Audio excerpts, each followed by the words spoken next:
Pirates of Maracaibo by Alex Pfister. This is our first impressions. Thank you, Evil Jeff over there with the beautiful hand modeling. Well, we just played a game where we learned how to play it, and 2 players. Jeff beat me by 28 points. It was 100 and I had 150 something. You had 190. Yeah, something like that. Yeah. So the way the game works is you have these cards. Now we have the map that doesn't come with the basic game, but we sprung for that. It was $20, I think. And it kind of helps you fit in where the cards would go. So it gives you at least some reference point to keep everything straight. And I really did enjoy that. You're going to be traveling 3 times from the left of the board across to get to Maracaibo. And on the way, you're going to do some pirating, raiding to get gems and pearls. And you're going to be building residences, which give you a bunch of bonus points if you can meet certain requirements. Like in our game, it was how much income you produce. And Jeff crushed me on that with 24. He got the max on 2 different spaces, and I did not. And then you also can recruit some crew, and you get victory points for some of the cards.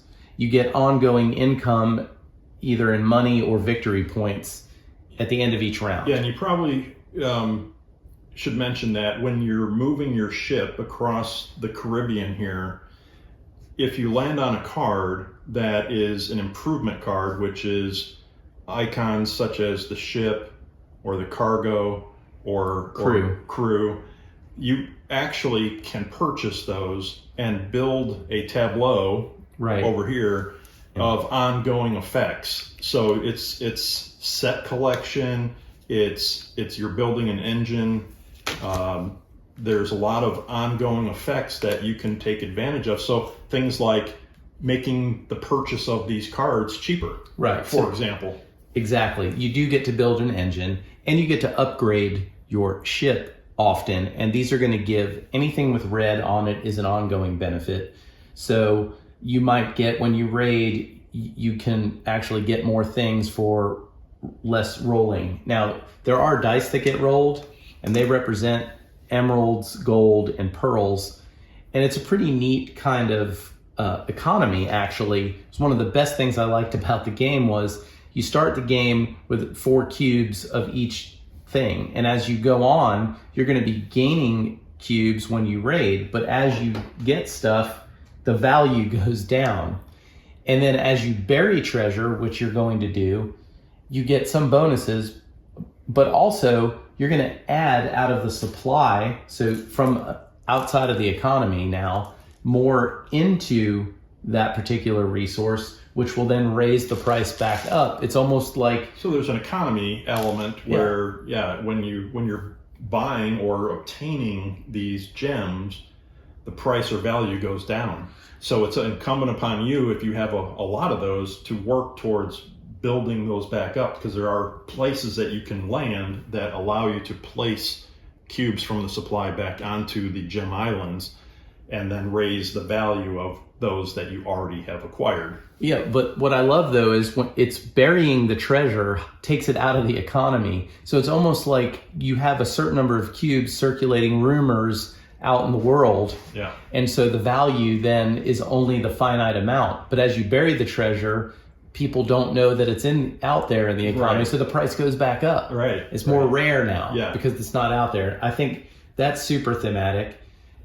You know, moving your ship across here. If you've ever played the game Francis Drake, that's what first thing that comes to mind is you can't really go backwards, and it's kind of a race to go.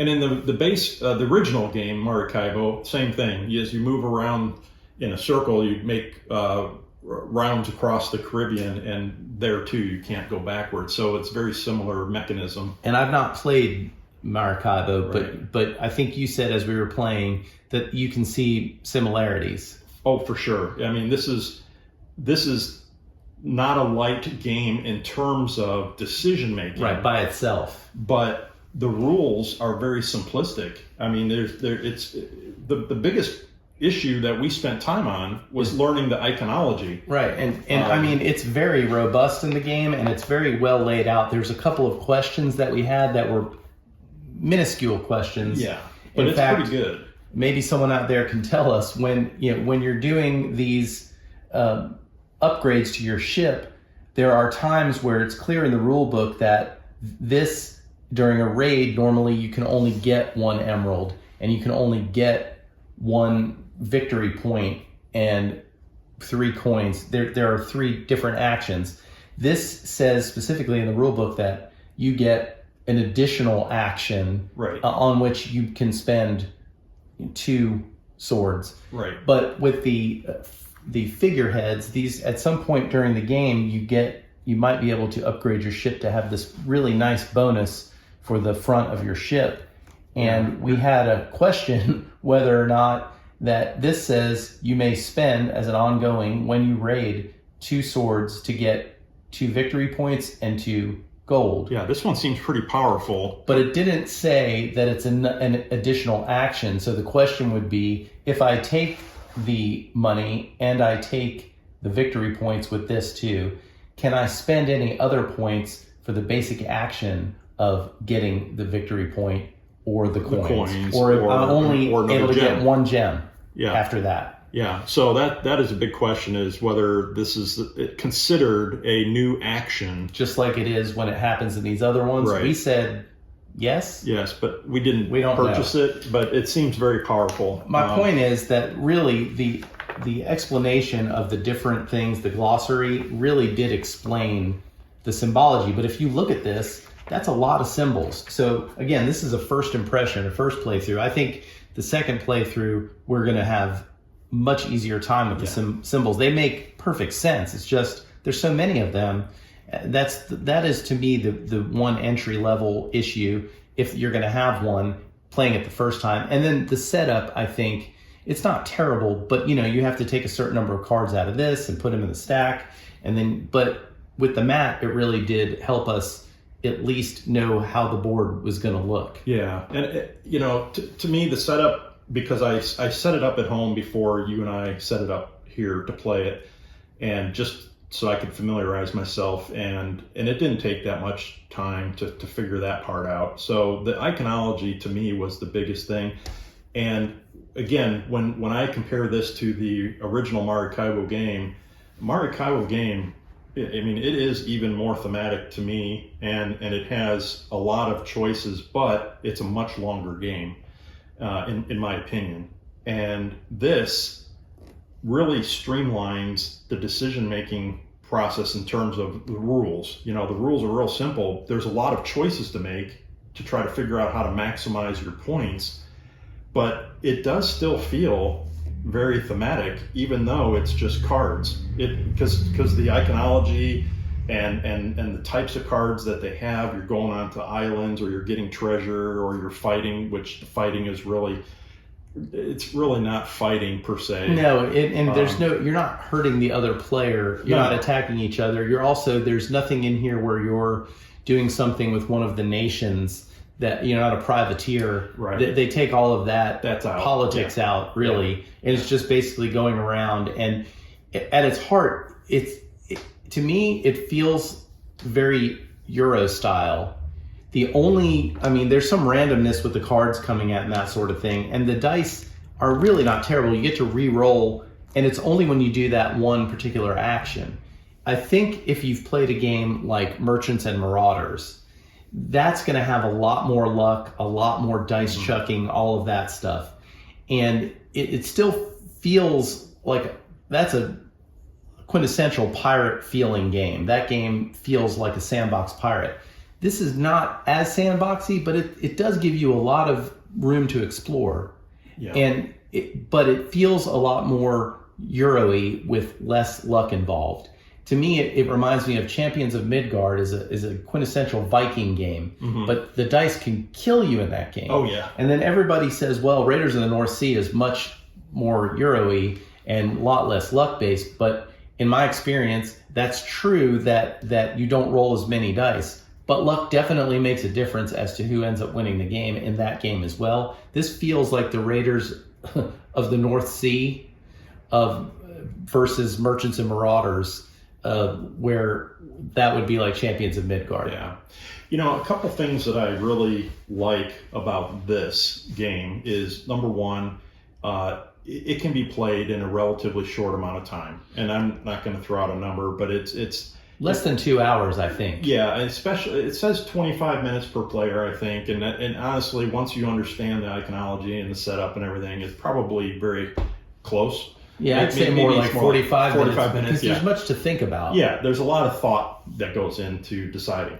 But a couple other things I really liked about this is, number one, you really don't know where you stand compared to the other person the entire game, because there's so many ways that points are generated. We felt like it was pretty close. Right. And I don't like games where you know you're out of it halfway through or 3/4 of the way through and you're like, there's no way I'm going to win this. Right. I like games where you feel like you're still in it, so you're really not giving up or feeling like I'm just wasting time now. I'm still pressing forward. I think I have a chance, and you just don't know because there's so many ways. And then also I like that there's a lot of extra cards. So for example, here's the level 2 cards, and we didn't even go through all those in our gameplay. And if you played it with more people, you would generate more of these cards on the table faster, because every time someone bought one, you replace it with a level 2 card and you would see more cards. But what's nice again about this game is that you're not using all the cards every time, so you just don't know what you're going to get, and that makes it much more replayable.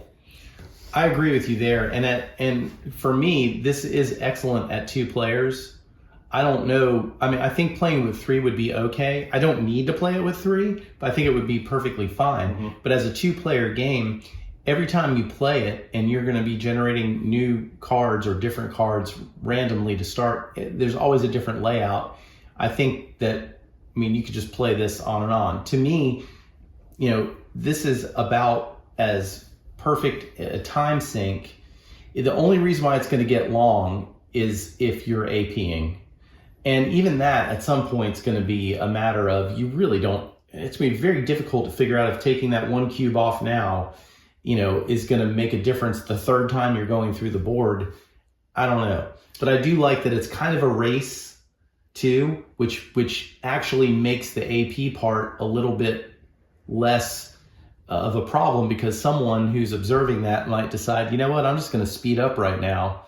Yeah. And I think there's a sweet spot in the race part of it, and also how slow to get stuff. Again, like Francis Drake, you can buy the thing you really want and move across, and you get 6 victory points for getting here first, and that's fine. The one other thing we haven't mentioned is that one of the icons, it's got this world little globe thing on here. You're going to be moving your guy across this board. This kind of looks like the quest for El Dorado to me. Yeah, that's a land exploration element of and Maracaibo has that in the original game too, where you're doing the ocean sailing, pirating type stuff here, but you have explorers that are exploring the jungle and progressing through, and you're gaining benefits. They let you bury your treasure, which makes sense because you're on the land. You're going to find some gold. You're going to get these. They have these objectives at end of game scoring where basically, if you have, if you've upgraded your ship at least 12 times, you get 3 points. If you've gotten 14 upgrades, you get 7 points. This one was, if you have a set of each of the 3 types, the crew, cargo, or a ship, you get 3. But if you have 2 sets of them, you get 7. So these things also, it's one of those things where in a 2-player game, it's almost like a net sum difference. If it's okay if I don't get my objectives, as long as you don't get your objectives too, because it's the difference in points. But I felt like there was a tug constantly as to, I always want to upgrade my ship when I can, because there's lots of cool stuff that you get. But also, do I want to spend one of my guy, turns to get an end of game scoring that might be good, and you were going strong for the gold, I was going strong for emeralds, and at the end of the day, we both got the maximum we could get for having those. I just scored more points than you in that because the emeralds were worth more. Yes. But at the cost of losing in other areas. So overall, this was one of the games I've had my eyes on since before Gen Con. I keep seeing it kind of popping up. And I love Port Royal, which Alex Pfister does that. We liked the dice game as well. Yes. I'll put a link up to the Port Royal stuff up here.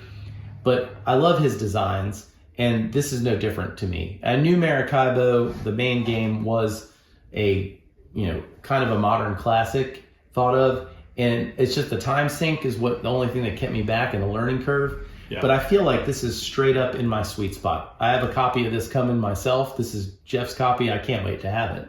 One last comment that I would make in the case of the rule book here, for people that are interested in possibly picking this up, in addition to the replayability that I already mentioned, this also comes with several expansions that you should probably be aware of too, that add some more diversity to the game. And there's also a solo mode. Yes, there are several playthroughs already online with the solo playthrough, and that looks very interesting. There's an extra set of cards. I think that's some sort of automa, or however you say that word. Yeah, it's